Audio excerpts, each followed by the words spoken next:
संसदीय मर्यादाओं का कौन उल्लंघन कर रहा है, राहुल गांधी या प्रधानमंत्री नरेंद्र मोदी? अग्निवीर मुद्दे पर कौन झूठ बोल रहा है, राजनाथ सिंह या राहुल गांधी? सबसे बड़ी बात, राज्यसभा के सभापति जगदीप धनखड़ विपक्ष पर आरोप लगा रहे हैं मर्यादाओं का उल्लंघन करने के लिए। उन्होंने कहा कि विपक्ष ने वॉकआउट किया, जो सरासर गलत है। आज मैं राज्यसभा के सभापति से एक सवाल पूछना चाहता हूं कि क्या वॉकआउट करना लोकतांत्रिक है, संविधान के खिलाफ है? क्या यह सदन के अंदर विपक्ष के अधिकारों के अंतर्गत नहीं आता? अगर विपक्ष को लगता है कि प्रधानमंत्री झूठ बोल रहे हैं और अगर विपक्ष संतुष्ट नहीं है तो उन्हें वॉकआउट करने का पूरा अधिकार है। 2014 से पहले भारतीय जनता पार्टी ने ऐसा कई बार किया था, लगातार किया था। आज न सिर्फ राज्यसभा के सभापति जगदीप धनखड़ बल्कि लोकसभा के ओम बिरला पर भी सवाल लगातार उठ रहे हैं उनकी निष्पक्षता को लेकर। मैं आपको बतलाऊंगा कि अग्निवीर को लेकर दरअसल क्या विवाद है राहुल गांधी और सत्ता पक्ष के बीच में। मैं आपको यह भी बतलाऊंगा कि ओम बिरला साहब किस तरह से मंद मंद मुस्कुराते हैं जब प्रधानमंत्री बयान देते हैं, मगर उनके चेहरे पर तनाव होता है जब राहुल गांधी बोलते हैं।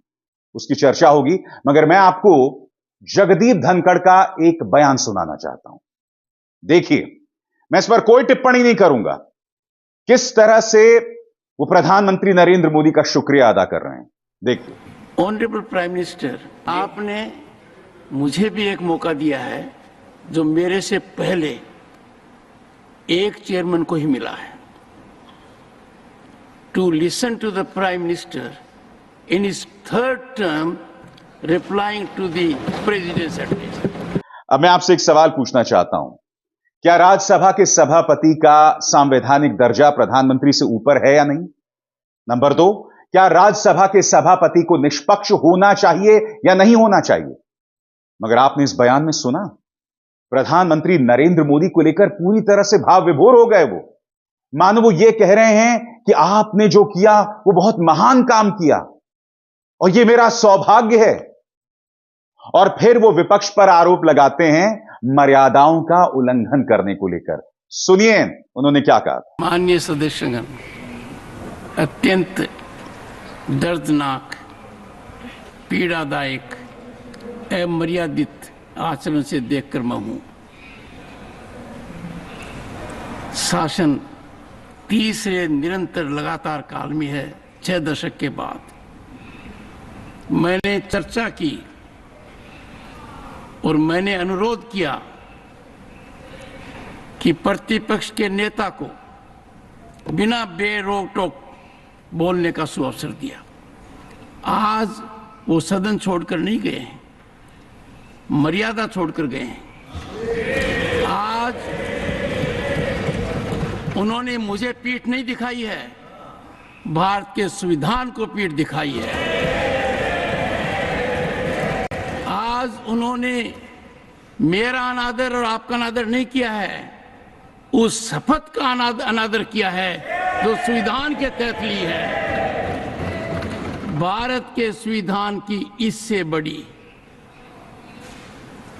अपमानित बात नहीं हो सकती। अब इन दोनों बयानों को जोड़िए। एक तरफ जहां वो प्रधानमंत्री का शुक्रिया अदा कर रहे थे और दूसरी तरफ जब वो विपक्ष पर मर्यादाओं का उल्लंघन का आरोप लगा रहे थे। ये वही जगदीप धनखड़ हैं, याद कीजिएगा, जब अडानी के मुद्दे पर मल्लिकार्जुन खड़गे बोल रहे थे तब आपको याद होगा किस तरह से उन्हें रोका गया था। ये वही जगदीप धनखड़ है, याद कीजिएगा किस तरह से डेरेक ओब्रायन को निलंबित कर दिया गया था नियम कानूनों की धज्जियां उड़ाते हुए, और बाद में खुद उन्होंने उसका सुधार किया था। जगदीप धनखड़ हों या ओम बिरला हों, विपक्ष को लेकर उनका रवैया साफ तौर पर पूरा देश देख रहा है, जो अपने आप में बहुत शर्मनाक है। इसीलिए मैं बार बार आपसे कहता हूं कि सदन के अंदर राहुल गांधी का या फिर बाकी जो विपक्ष है उसका काम बहुत मुश्किल हो जाता है, क्योंकि यहां पर साफ तौर पर पक्षपात दिखाई देता है। मैं आपको एक क्लिप दिखाना चाहता हूं। प्रधानमंत्री का तेवर देखिए, भाव देखिए। क्या एक प्रधानमंत्री को इस तरह की भाषा शोभा देती है? मगर ओम बिरला साहब के चेहरे की मुस्कान देखिए, देखिए। तुमसे नहीं हो पाएगा, तुमसे ना हो पाएगा।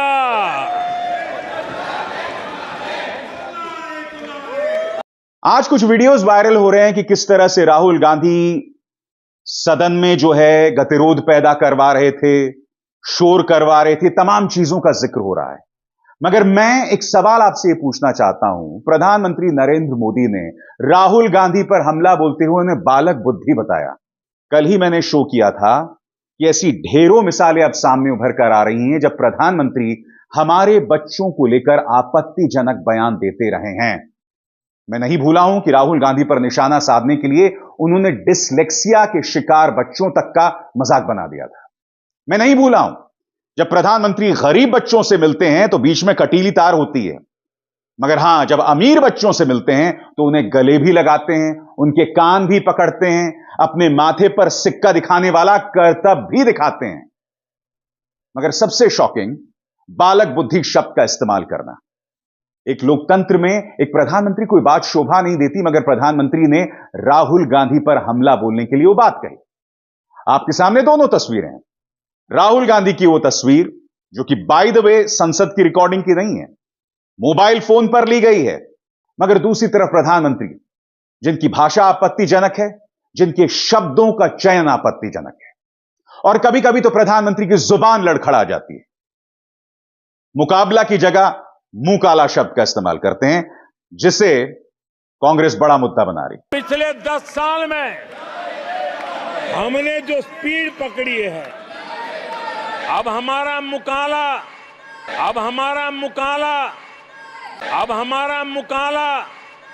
कभी कभी वो ये भी कह देते हैं कि हम गरीबों के खिलाफ निर्णायक लड़ाई लड़ेंगे। सुनिए प्रधानमंत्री ने क्या कहा। आदरणीय सभापति जी, आने वाले 5 वर्ष गरीबों के खिलाफ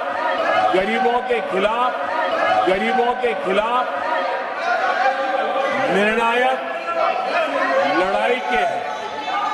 इस पर कांग्रेस ने टिप्पणी भी की है। पार्टी की प्रवक्ता सुप्रिया सुनीत, आने वाले 5 साल गरीबों के खिलाफ निर्णायक लड़ाई के हैं नरेंद्र मोदी। नहीं, आपकी मंशा पूरी नहीं होगी।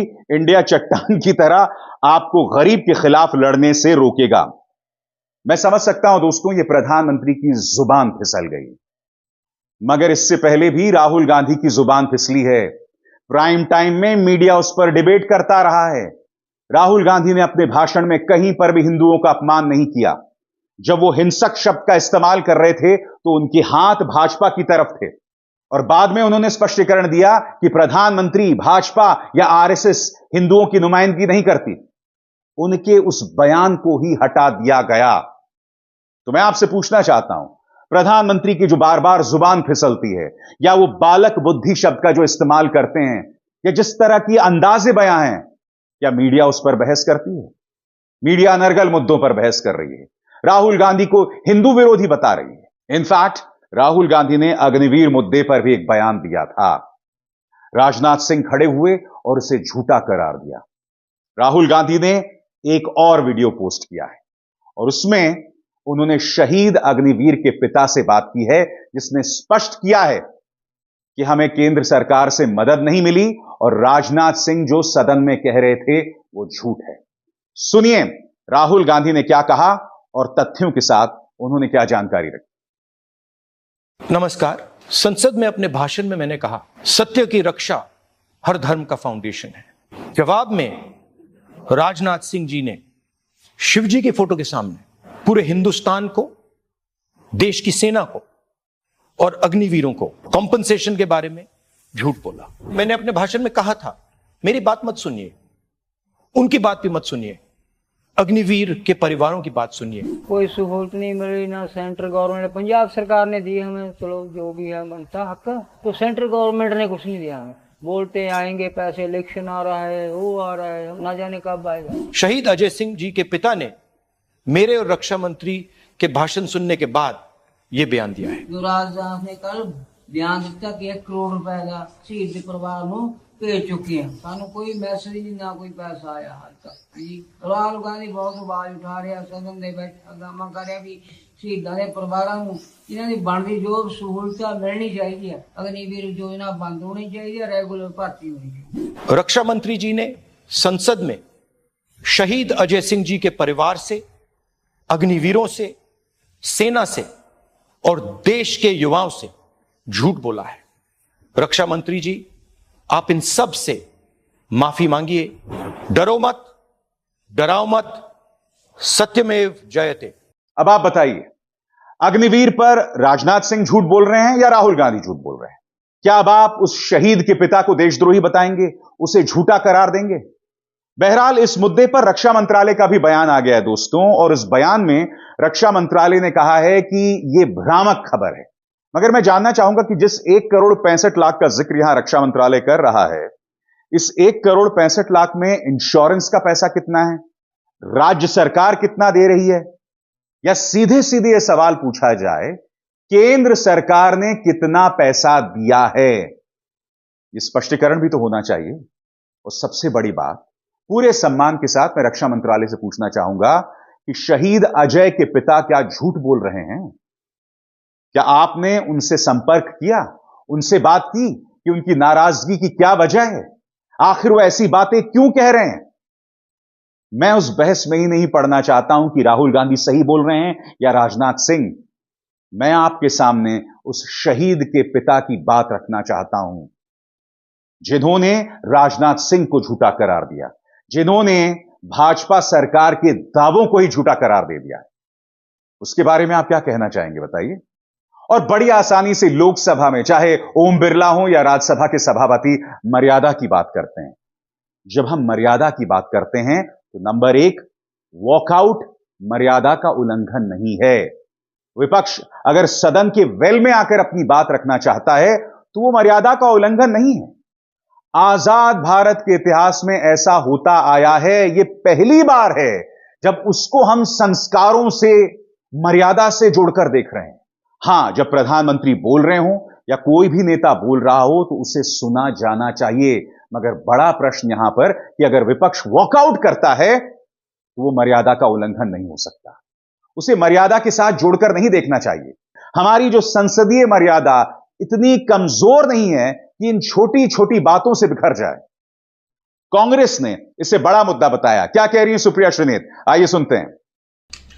आज मर्यादा पर बड़ी जबरदस्त बहस छिड़ी हुई है। भाजपाई और नरेंद्र मोदी के चरण चुंबक मीडिया वाले विपक्ष को सीसीटीवी की किसी फुटेज के आधार पर मर्यादा पर ज्ञान दे रहे हैं। कहां से आता है इतना पाखंड और कहां से समझ में आता है इतना दोषारोपण? मुझे एक बात बताइए, मर्यादा का सारा ठीकरा सिर्फ विपक्ष को ही उठाना है और सिर्फ विपक्ष पर ही मर्यादा का ठीकरा फोड़ना है, सत्ता पक्ष की कोई भूमिका नहीं है। मर्यादा का पाठ कहां था जब 146 सांसदों को एक ही सत्र में एक साथ निलंबित कर दिया जाता है?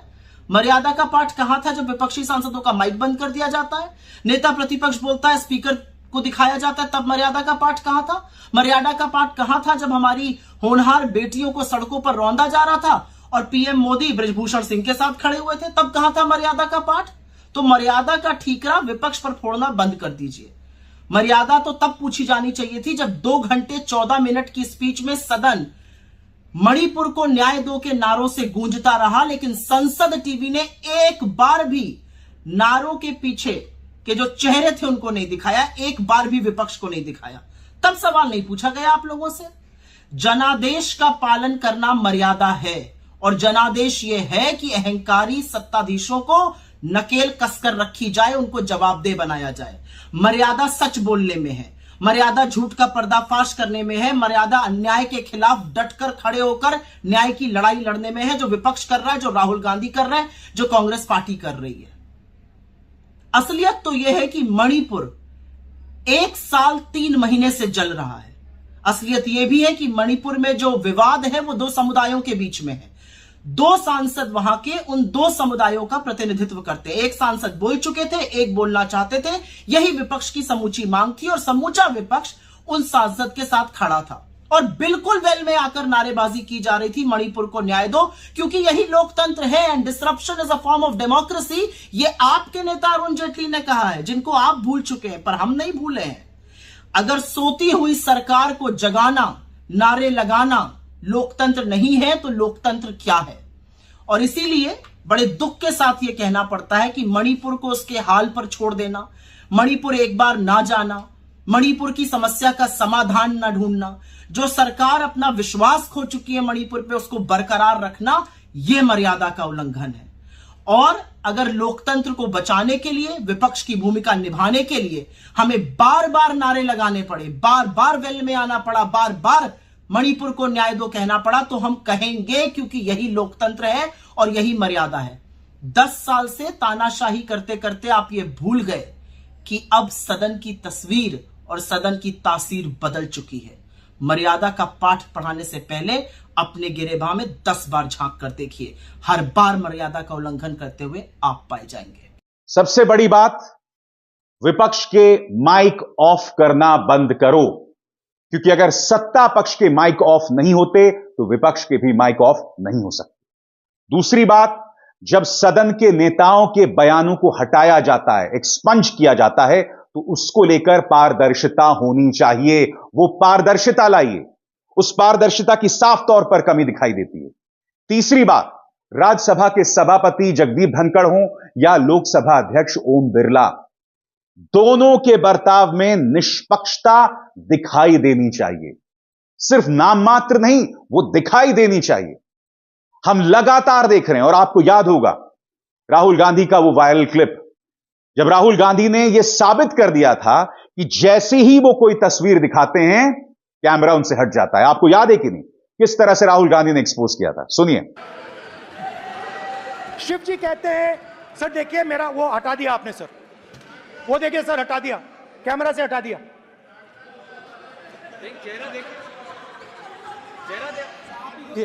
सर देखिए देखिए वापस आ गया सर, हटाओ सदस्य, ये देखो। और यही नहीं, राहुल गांधी ने यह तक कहा था कि लोकसभा के जो अध्यक्ष प्रधानमंत्री के सामने झुक जाते हैं, मगर मेरे सामने उनकी रीढ़ सीधी होती है। सुनिए। There is the speaker of the Lok Sabha, the speaker of the Indian union, and there is Mr. Om Birla.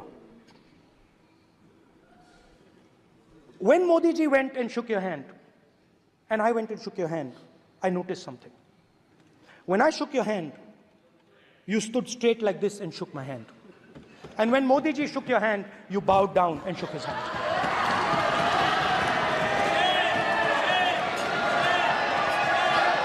हालांकि इस पर तर्क लोकसभा अध्यक्ष ने दिया था कि वो मुझसे उम्र में बड़े हैं, मगर सदन के अंदर रिश्ते नहीं चलते, भावनाएं नहीं चलते। हकीकत यह है कि लोकसभा अध्यक्ष का दर्जा सदन के अंदर प्रधानमंत्री से ऊपर है। इसलिए तर्क बेमानी है जब लोकसभा के अध्यक्ष यह कहें कि साहब वो मुझसे उम्र में बड़े हैं। आप निजी जीवन में जो मर्जी करें, आप उनके घर जाएं, उनसे मिलने, आप उनके पांव भी पड़िए, या फिर जैसे अंग्रेजी में कहा जाता है वॉक द टॉक। सदन के अंदर आप जब भी प्रधानमंत्री से मिलें, आपको उनके पैर छूने चाहिए, क्योंकि जैसा कि आपने कहा, ये मेरे संस्कार हैं, ये मेरी परवरिश है। तो हर बार जब आप प्रधानमंत्री से मिलें, आप उनके पांव छूइए, या हर बार आप ऐसे नेता से मिले जो आपसे उम्र में बड़े हैं, आप उनके पांव छूइए, क्योंकि ये आपके संस्कारों ने सिखाया है। जबकि हकीकत दोस्तों कुछ और है, और वो आप भी समझते हैं। अविसार शर्मा को दीजिए इजाजत। नमस्कार। स्वतंत्र और आजाद पत्रकारिता का समर्थन कीजिए, सच में मेरा साथी बनिए। बहुत आसान है दोस्तों, इस ज्वाइन बटन को दबाइए और आपके सामने आएंगे ये 3 विकल्प, इनमें से एक चुनिए और सच के इस सफर में मेरा साथी बनिए।